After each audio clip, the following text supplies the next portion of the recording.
ಪರ ಜೆಡಿಎಸ್ ನಾಯಕ ಜಿಟಿ ದೇವೇಗೌಡ ಬ್ಯಾಟಿಂಗ್ ಮಾಡಿದ ವಿಚಾರಕ್ಕೆ ಸಂಬಂಧಪಟ್ಟಂತೆ ಜಿಟಿ ದೇವೇಗೌಡರಿಗೂ ಕಾದಿದೆಯಾ ಮೂಡಾ ಸೈಟ್ ಸಂಕಷ್ಟ? ಹಾಗಿದ್ರೆ ಇದೇ ಕಾರಣಕ್ಕೆ ಜಿಟಿ ದೇವೇಗೌಡರು ಹಾಗೆ ಮಾತನಾಡಿದ್ರ?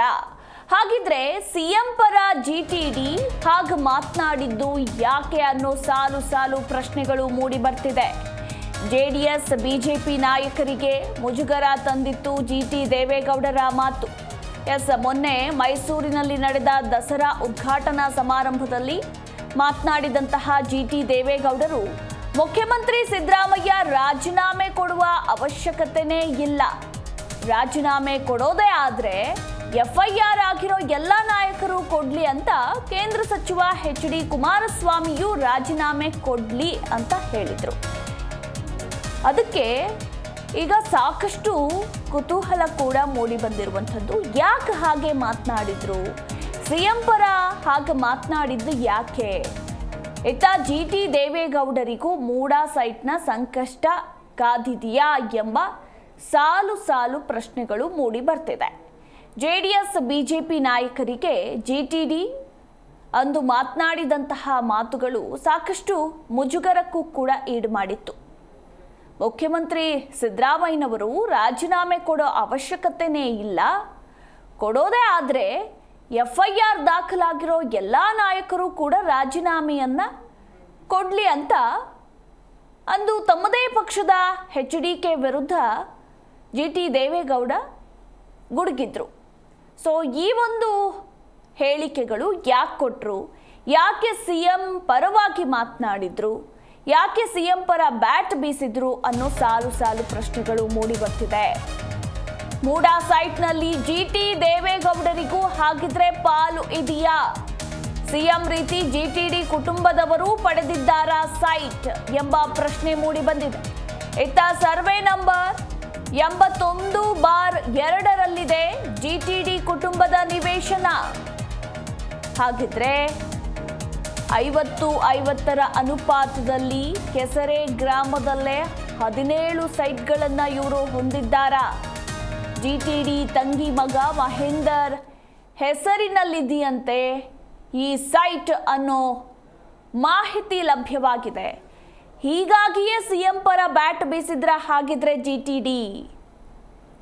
ಸಿಎಂ ರೀತಿ ಜಿಟಿ ದೇವೇಗೌಡರ ಕುಟುಂಬದವರು ಕೂಡ ಹಾಗಿದ್ರೆ ಸೈಟ್ ಅನ್ನ ಪಡೆದುಕೊಂಡಿದ್ದಾರೆ. ಇದೆಲ್ಲದರಿಂದ ಪಾರಾಗೋದಕ್ಕೆ ಜಿಟಿಡಿ ಹೀಗೆ ಮಾತನಾಡಿದ್ರ ಹಾಗಿದ್ರೆ ಎಂಬ ಪ್ರಶ್ನೆ ಈಗ ಮೂಡಿ ಬಂದಿರುವಂಥದ್ದು. ಸಿಎಂ ರಾಜೀನಾಮೆ ಅಗತ್ಯ ಇಲ್ಲ ಅಂತ ಓಲೈಕೆ ಮಾಡಿದ್ರ ಹಾಗಿದ್ರೆ? ಜಿಟಿ ದೇವೇಗೌಡರ ವಿರುದ್ಧ ಸೈಟ್ ಸಂಬಂಧ ದೂರೇನಾದ್ರೂ ದಾಖಲಾಗುತ್ತಾ? ಮೈಸೂರು ಮೂಲದ ವ್ಯಕ್ತಿಯೊಬ್ಬರಿಂದ ದೂರು ನೀಡಲು ಸಿದ್ಧತೆಗಳು ಕೂಡ ನಡೀತಾ ಇದೆಯಂತೆ. ತನಿಖೆ ನಡೆಸ್ತಾ ಇರುವ ಇಡಿಗೂ ದಾಖಲೆ ನೀಡುವ ಸಾಧ್ಯತೆ ಇದೆ. ಸಿಎಂ ಸಿದ್ದರಾಮಯ್ಯನವರ ಪ್ರಕರಣದಂತೆಯೇ ಜಿಟಿಡಿ ಸೈಟ್ ಪ್ರಕರಣ ಕೂಡ ಇದೆಯಾ? ಸಿಎಂ ರಾಜೀನಾಮೆಗೆ ಒತ್ತಾಯಿಸಿದ್ರೆ ಸಿದ್ದರಾಮಯ್ಯ ಇವರ ಕುರಿತಾಗಿ ಏನಾದರೂ ಪ್ರಸ್ತಾಪ ಮಾಡ್ತಾರಾ? ಜಿಟಿಡಿ ಪ್ರಕರಣದ ಬಗ್ಗೆ ಸಿಎಂ ಸಿದ್ದರಾಮಯ್ಯ ಮಾತನಾಡ್ತಾ ಇದ್ರ ಹಾಗಿದ್ರೆ? ಸೊ ಹೀಗೆ ಸಾಲು ಸಾಲು ಪ್ರಶ್ನೆಗಳು ಈಗ ಮೂಡಿ ಬಂದಿರುವಂಥದ್ದು. ಇದೆಲ್ಲವನ್ನು ಕೂಡ ಗಮನದಲ್ಲಿಟ್ಟುಕೊಂಡು ಜೆಡಿಎಸ್ ನಾಯಕ ಜಿಟಿ ದೇವೇಗೌಡ ಸಿಎಂ ಪರ ಬ್ಯಾಟ್ ಬೀಸಿದ್ದಾರೆ. ಅಂದು ಜಿಟಿಡಿ ಮಾತನಾಡಿದ್ದು ಎಲ್ರಿಗೂ ಕೂಡ ಅಚ್ಚರಿಯನ್ನ ಉಂಟು ಮಾಡಿತ್ತು. ಜೆಡಿಎಸ್ ಹಾಗೂ ಬಿಜೆಪಿ ನಾಯಕರಿಗೆ ಮುಜುಗರವನ್ನ ಕೂಡ ಉಂಟು ಮಾಡಿತ್ತು. ಸೊ ಯಾಕೆ ಮಾತನಾಡಿದ್ರು ಅನ್ನೋದು ಒಂದೊಂದೇ ಈಗ ಬಯಲಿಗೆ ಬರ್ತಾ ಇದೆ. ಈ ಕುರಿತಾಗಿ ನಮ್ಮ ಪ್ರತಿನಿಧಿ ಜನಾರ್ದನ್ ಹೆಬ್ಬಾರ್ ಇನ್ನೂ ಹೆಚ್ಚಿನ ಮಾಹಿತಿಯನ್ನ ಕೊಡ್ತಾರೆ. ಜನಾರ್ದನ್ ಹೆಬ್ಬಾರ್, ಸಾಕಷ್ಟು ಕುತೂಹಲವಾದಂತಹ ಪ್ರಶ್ನೆಗಳು ಈಗ ಜಿಟಿ ದೇವೇಗೌಡರ ಮೇಲೆ ಬರ್ತಾ ಇರುವಂಥದ್ದು. ಅಂದು ಸಿಎಂ ಪರ ಯಾಕೆ ಬ್ಯಾಟ್ ಬೀಸಿದ್ರು? ಅಸಲಿಗೆ ಜಿಟಿ ದೇವೇಗೌಡರು ಹಾಗೆ ಮಾತನಾಡೋದಕ್ಕೆ ಕಾರಣ ಏನು ಅನ್ನೋದರ ಕುರಿತಾಗಿ ಈಗ ಒಂದಷ್ಟು ಮಾಹಿತಿ ಕೂಡ ಸಿಕ್ಕಿರುವಂಥದ್ದು. ಇದೆಲ್ಲವೂ ಕೂಡ ನಿಜಾನ ಅಂತ ಈ ಬಗ್ಗೆ ಓವರಾಲ್ ಡೀಟೇಲ್ಸ್. ಮಧು, ಇಲ್ಲಿ ದಾಖಲೆಗಳೇ ಹೇಳ್ತವೆ ಇದೆಲ್ಲವೂ ಕೂಡ ನಿಜ ಅಂತ ಹೇಳಿ. ಕಾರಣ ಏನಂತಂದ್ರೆ ಬೆಂಗಳೂರಿನಿಂದ ಮೈಸೂರವರೆಗೆ ಪಾದಯಾತ್ರೆಯನ್ನ ಮಾಡ್ತಾರೆ. ಪಾದಯಾತ್ರೆಯಲ್ಲಿ ಸಿಎಂ ರಾಜೀನಾಮೆಗೆ ಆಗ್ರಹಿಸಿ ಘೋಷಣೆ ಕೂಗುವಂತ ಸಂದರ್ಭದಲ್ಲಿ ಪಾದಯಾತ್ರೆ ಸಮಾರೋಪ ಸಮಾರಂಭದಲ್ಲಿ ಎಲ್ಲಾ ಕಡೆಯಲ್ಲೂ ಕೂಡ ಜಿಟಿ ದೇವೇಗೌಡರು ಭಾಗಿಯಾಗ್ತಾರೆ. ಅವಾಗ ಎಲ್ರಿಗೂ ಕೂಡ ಅನ್ಸಿದ್ದು ಇದೇನು ಅಷ್ಟೊಂದು ಸೀರಿಯಸ್ ಆಗಲ್ಲ, ಪ್ರತಿಭಟನೆ ಆಗತ್ತೆ, ರಾಜೀನಾಮೆಗೆ ಆಗ್ರಹ ಆಗತ್ತೆ, ಕೊನೆಗೆ ಅದು ತಣ್ಣಗಾಗೋಗತ್ತೆ ಅಂತಾನೆ ಎಲ್ಲರೂ ಕೂಡ ಭಾವಿಸಿದ್ದು. ಬಹುತೇಕರು ಇವನ್ ಬಿಜೆಪಿಯಲ್ಲೂ ಜೆಡಿಎಸ್ ನಲ್ಲೂ ಪ್ರತಿಭಟನೆಗೆ ಹೋದಂತವ್ರು ಕೂಡ ಅದೇ ರೀತಿ ಭಾವಿಸ್ಕೊಂಡಿದ್ರು. ಆದ್ರೆ ಆ ನಂತರದಲ್ಲಿ ಪ್ರಕರಣ ಸೀರಿಯಸ್ ಆಗ್ತಾ ಬಂತು, ಪ್ರಾಸಿಕ್ಯೂಷನ್ ಆಯ್ತು, ಅನುಮತಿ ಆಯ್ತು, ತನಿಖೆಗೆ ಈಗ ಇಡಿನೇ ಪ್ರವೇಶ ಮಾಡಿದ ಬಳಿಕ ಒಂದಷ್ಟು ಜನರಿಗೆ ಭಯ ಹುಟ್ಟಲಿಕ್ಕೆ ಶುರುವಾಗಿದೆ. ಅಲ್ಲಿ ಸೈಟ್ ಇದ್ದಂತವರಿಗೆ, 50-50 ರೇಷದಲ್ಲಿ ಸೈಟ್ ಅನ್ನ ಪಡ್ಕೊಂಡಂತವರಿಗೆ ಎಲ್ರಿಗೂ ಕೂಡ ಒಂದಷ್ಟು ಭಯ ಶುರುವಾಗಿದೆ. ಈ ವಿಚಾರವನ್ನ ಏನಾದ್ರೂ ಬಹಿರಂಗವಾಗಿ ಪ್ರಸ್ತಾಪ ಮಾಡಿದ್ರೆ, ಮುಖ್ಯಮಂತ್ರಿಗಳ ವಿರುದ್ಧವಾಗಿ ನಾವೇನಾದ್ರೂ ಮಾತಾಡ್ಲಿಕ್ಕೆ ಶುರು ಮಾಡಿದ್ರೆ, ಮುಖ್ಯಮಂತ್ರಿಗಳೇ ನೇರವಾಗಿ ಹೇಳ್ಬಹುದು, ನಿಮ್ ಸೈಟ್ ಇಲ್ವಾ ಅಲ್ಲಿ, ನೀವು 50-50 ದೇಶದಲ್ಲಿಯೇ ನಿವೇಶನವನ್ನ ಪಡ್ಕೊಂಡಿಲ್ವಾ, ನಮ್ಮ ಸಿಎಂ ಕುಟುಂಬ 14 ಸೈಟ್ ಪಡ್ಕೊಂಡಿದ್ದಿದ್ರೆ ಜಿಟಿ ದೇವೇಗೌಡರ ಕುಟುಂಬ 17 ಸೈಟ್ ಅನ್ನ ಪಡ್ಕೊಂಡಿದೆ ಅನ್ನುವಂತ ಮಾಹಿತಿ. ಇದು ಕೇವಲ ಯಾರೋ ಹೇಳಿದ್ದು ಅಲ್ಲ. ಈ ಹಿಂದೆನೂ ಸಹಿತ ಈ ವಿಚಾರವಾಗಿ RTI ನಲ್ಲಿ ಮಾಹಿತಿಯನ್ನ ಪಡ್ಕೊಂಡಾಗ ಅದು ಗೊತ್ತಾಗಿತ್ತು. ಒಂದಷ್ಟು ಕಡೆಯಲ್ಲಿ ಪ್ರಚಾರ ಕೂಡ ಆಗಿತ್ತು ಆವಾಗ್ಲೇನೆ. ಆದ್ರೆ ಅವಾಗ ಮುಖ್ಯಮಂತ್ರಿಗಳ ವಿರುದ್ಧ ಇದಿಷ್ಟೊಂದು ದೊಡ್ಡ ಪ್ರಮಾಣದಲ್ಲಿ ಆರೋಪಗಳು ಬಂದಿರ್ಲಿಲ್ಲ, ದೂರು ಕೂಡ ದಾಖಲಾಗಿರ್ಲಿಲ್ಲ. ಮೊದಲು ಪ್ರಕರಣ ಬೆಳಕಿಗೆ ಬಂದಿದ್ದೆ ಜಿಟಿ ದೇವೇಗೌಡರು ಅಥವಾ ಇನ್ನಿತರ ಉಳಿದಂತವರ ಪ್ರಕರಣಗಳು ಬೆಳಕಿಗೆ ಬಂದಿತ್ತು. ಈ ವಿಚಾರ ಎಲ್ಲವೂ ಕೂಡ ಜಿಟಿ ದೇವೇಗೌಡರ ಗಮನದಲ್ಲಿ ಇರುವಂತ ಕಾರಣಕ್ಕಾಗಿ ಸ್ವಲ್ಪ ಮಟ್ಟಿಗೆ ಸೇಫ್ ಆಗ್ಬೇಕು.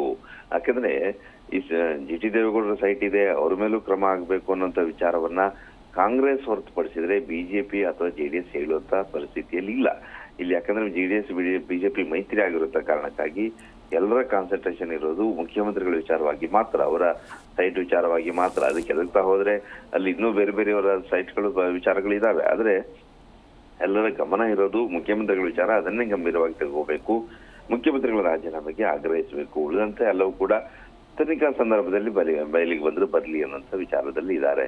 ಆದ್ರೆ ಇಲ್ಲಿ ಜಿಟಿ ದೇವೇಗೌಡರು ಏನಾದ್ರೂ ಇಂತಹ ಕಾರ್ಯಕ್ರಮದಲ್ಲಿ, ಮೈಸೂರು ದಸರಾ ಕಾರ್ಯಕ್ರಮದಲ್ಲೋ ಅಥವಾ ಇನ್ಯಾವುದೋ ಸಂದರ್ಭದಲ್ಲೋ ಪ್ರೆಸ್ ಮೀಟ್ ಮಾಡಿನೋ ಇನ್ನೂ ಕೂಡ ಮತ್ತು ಕೂಡ ಜೋರಾಗಿ ಹೇಳ್ತಾ ಹೋದ್ರೆ, ರಾಜೀನಾಮೆಯನ್ನ ಕೊಡ್ಲೇಬೇಕು ಅಂತೇಳಿ ಆಗ್ರಹ ಮಾಡ್ತಾ ಹೋದ್ರೆ, ಆವಾಗ ಕಾಂಗ್ರೆಸ್ನ ಉಳಿದಂತ ನಾಯಕರು ಅಥವಾ ಮುಖ್ಯಮಂತ್ರಿಗಳ ನೇರವಾಗಿ ಪ್ರಶ್ನೆ ಮಾಡುವಂತ ಸಾಧ್ಯತೆ ಇತ್ತು. ಕಾರಣ ಏನಂದ್ರೆ ದಾಖಲೆಗಳಿದ್ದಾವೆ. ಕೆಸರೆ ಗ್ರಾಮದಲ್ಲಿ ಸರ್ವೆ ನಂಬರ್ 81/2ರಲ್ಲಿ 2.22 ಎಕರೆ ಅಂದ್ರೆ 2 ಎಕರೆ 22 ಗುಂಟೆ ಜಾಗದಲ್ಲಿ ಸೈಟ್ ಅನ್ನ ಪಡ್ಕೊಂಡಿರೋದು, 50-50 ರೇಷದಲ್ಲಿ ಸೈಟ್ ಅನ್ನ ಪಡ್ಕೊಂಡಿರೋದು ದಾಖಲೆಗಳೇ ಹೇಳ್ತಾವೆ. ಅದು ಯಾರು ಪಡ್ಕೊಂಡಿದ್ದು? ನೇರವಾಗಿ ಜಿಟಿ ದೇವೇಗೌಡರ ಹೆಸರಿನಲ್ಲಿ ಅಲ್ಲಿ ಸೈಟ್ ಇಲ್ಲ. ಅಲ್ಲಿ ಸೈಟ್ ಇರೋದು ಜಿಟಿ ದೇವೇಗೌಡರ ತಂಗಿಯ ಮಗ ಮಹೇಂದ್ರ ಅವರ ಹೆಸರಿನಲ್ಲಿ ಸೈಟ್ ಇದೆ. ಅವ್ರ ಕಡೆಯಿಂದ ಸೈಟ್ಗಳನ್ನ ಪಡೆದುಕೊಳ್ಳಲಾಗಿದೆ. ಇನ್ನೂ ಒಂದಷ್ಟು ಜನರ ಹೆಸರಿನಲ್ಲಿ ಅವ್ರ ಕುಟುಂಬಕ್ಕೆ ಸಂಬಂಧಪಟ್ಟವ್ರನಲ್ಲಿ ಇದೆ ಅನ್ನುವಂತ ಮಾಹಿತಿ ಇದೆ. ಇದೆಲ್ಲವೂ ದಾಖಲೆಗಳು ಹೇಳ್ತವೆ. RTI ಮೂಲಕ ದಾಖಲೆಗಳನ್ನ ತೆಗೆದುಕೊಂಡಾಗ ಎಲ್ಲಾ ಮಾಹಿತಿ ಕೂಡ ಗೊತ್ತಾಗಿದೆ. ಅಲ್ಲಿ 2 ಸರ್ವೆ ನಂಬರ್ ಅಲ್ಲಿ ಆ ರೀತಿಯ ಸೈಟ್ ಗಳನ್ನ ಪಡ್ಕೊಂಡು ಅದು ಸ್ವಲ್ಪ ಹಿಂದೆ ಗಲಾಟೆ ಆಗಿ ಕಾನೂನು ಹೋರಾಟ ಕೂಡ ಆಗಿ ನ್ಯಾಯಾಲಯದಲ್ಲಿ ವಿಚಾರ ಹೋಗಿ ಪ್ರಸ್ತಾಪ ಆಗಿ ಅಲ್ಲಿ ವಿಚಾರಣೆ ನಡೆದು ನಂತರ ಭೂಮಿಯನ್ನ ಬಿಟ್ಕೊಟ್ಟು ಈ ರೀತಿಯ ಹಲವಾರು ಘಟನೆಗಳು ನಡೆದೋಗಿದಾವೆ ಹಿಂದೆ. ಆ ನಂತರದಲ್ಲಿ ಇವ್ರಿಗೆ ಆ ಸೈಟ್ಗಳನ್ನ ಪಡ್ಕೊಳ್ಳಾಗಿದೆ. ಜಿಟಿ ದೇವೇಗೌಡರ ಕುಟುಂಬಕ್ಕೆ ಆ ಸೈಟ್ ಬಂದಿದೆ. ಇದೇ ಕಾರಣಕ್ಕಾಗಿ ಸೇಫ್ ಆಗ್ಬೇಕು ಎಲ್ಲಾ ಕಡೆಯಿಂದನೂ ಅನ್ನೋಂತ ಕಾರಣಕ್ಕಾಗಿ ಜಿಟಿ ದೇವೇಗೌಡರು ಓಲೈಕೆಯ ಭಾಷಣವನ್ನ ಮಾಡಿದ್ರ ಅನ್ನೋಂತ ಅನುಮಾನ ಮೂಡ್ತಾ ಇದೆ. ಇಂಥ ಪ್ರಶ್ನೆಗಳನ್ನ ಕೆದಕ್ತಾ ಹೋದಾಗ, ಇಂಥ ಅನುಮಾನವನ್ನ ಸರ್ಚ್ ಮಾಡ್ತಾ ಹೋದಾಗ, ನೋಡ್ತಾ ಹೋದಾಗ ಖಂಡಿತವಾಗಿ ಹೌದು, ಅವರು ಓಲೈಕೆ ಭಾಷಣ ಮಾಡಿ ಸೇಫ್ ಆಗೋದಕ್ಕೆ ಮುಂದಾಗಿದ್ದಾರೆ ಅನ್ನೋದು ಇಲ್ಲಿ ಸ್ಪಷ್ಟ ಆಗತ್ತೆ. ದಾಖಲೆಗಳ ಪ್ರಕಾರ ಅವರಲ್ಲಿ ಇರುವಂತಹ ಸೈಟ್ಗಳು ಬಹಿರಂಗ ಆಗಬಾರ್ದು ಅಂತೇಳಿ. ಯಾಕಂದ್ರೆ ಇಲ್ಲಿ ಸ್ನೇಹಮಯಿ ಕೃಷ್ಣ ಅಂತೇಳಿ ಅವರು ಈ ಒಂದು ವಿಚಾರದಲ್ಲಿ ಮಾಹಿತಿಯನ್ನ ಪಡ್ಕೊಂಡ ಸಂದರ್ಭದಲ್ಲಿ, RTI ಮಾಹಿತಿ ತೆಗೆದಂತ ಸಂದರ್ಭದಲ್ಲಿ ಅಲ್ಲಿ ಇಂತಹ ಪ್ರಕರಣಗಳು ನಡೆದಿದೆ, ಸೈಟ್ಗಳು ಅವರ ಹೆಸರಿನಲ್ಲಿ ಇದೆ ಅನ್ನೋದು ಗೊತ್ತಾಗತ್ತೆ. ಅವರು ಕೂಡ ಮೊನ್ನೆ ಮಾತಾಡ್ತಾ ಇದೇ ವಿಚಾರವನ್ನ ಹೇಳಿದ್ರು. ಜಿಟಿ ದೇವೇಗೌಡರು ಆ ರೀತಿ ಮಾತಾಡೋದಕ್ಕೆ ಕಾರಣ ಅವರ ಸೈಟ್ ಕೂಡ ಇರ್ಬೋದು, ಎಲ್ರೂ ಒಂದೇ ದೋಣಿಯಲ್ಲಿ ಇರುವಂತವರು, ಸಿಎಂ ಮತ್ತು ಇವರೆಲ್ಲ ಒಂದೇ ದೋಣಿಯಲ್ಲಿ ಇರುವಂತವ್ರು ಅನ್ನೋಂತ ಮಾತನ್ನ ಹೇಳಿದ್ದಾರೆ. ಇದರರ್ಥ ಇವ್ರದ್ದು ಕೂಡ ಸೈಟ್ ಇದೆ ಅಂತೇಳಿ. H. ವಿಶ್ವನಾಥ್ ಅವರು ಕೂಡ ಮೈಸೂರಲ್ಲಿ ಮಾತಾಡ್ತಾ ಈ ಬಗ್ಗೆ ಕಿಡಿಕಾರಿದ್ದಾರೆ. ಜಿಟಿ ದೇವೇಗೌಡರು ಈ ರೀತಿ ಮಾತನಾಡಿರೋದು ಎಷ್ಟು ಮಟ್ಟಿಗೆ ಸರಿ ಅಂತೇಳಿ ಆಕ್ರೋಶವನ್ನು ವ್ಯಕ್ತಪಡಿಸಿದ್ದಾರೆ. ಅಂದ್ರೆ ಅಲ್ಲಿ ಮೈಸೂರಿನಲ್ಲಿ ಪ್ರಭಾವಿಗಳ ಪೈಕಿಯಲ್ಲಿ ಜಿಟಿ ದೇವೇಗೌಡರು ಅತ್ಯಂತ ಹೆಚ್ಚು ಸೈಟ್ ಅನ್ನ ಪಡ್ಕೊಂಡಿದ್ದಾರೆ.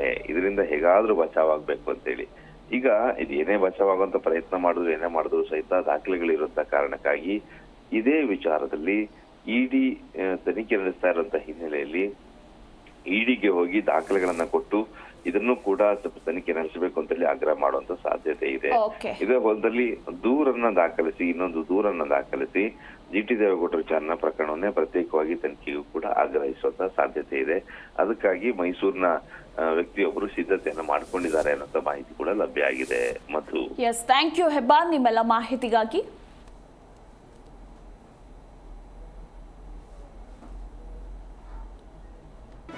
ಜಿ ಕನ್ನಡ ನ್ಯೂಸ್ ಈಗ ನಿಮ್ಮ ಮನೆಯಲ್ಲೇ ನೋಡಿ, ಎಲ್ಲ ಕೇಬಲ್ಗಳಲ್ಲಿ ಈಗ ಲಭ್ಯ.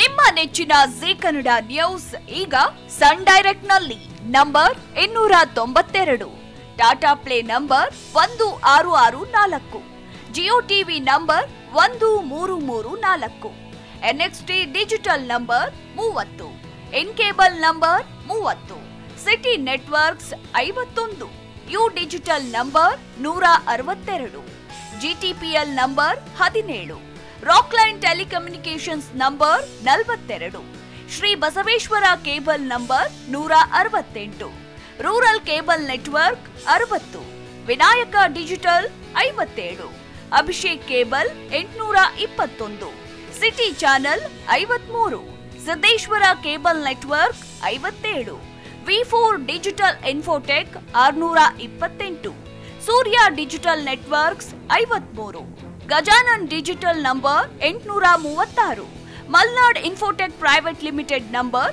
56, Metrocast number 830, Victory Digital number 167ರಲ್ಲಿ ನೋಡಿ ಆನಂದಿಸಿ.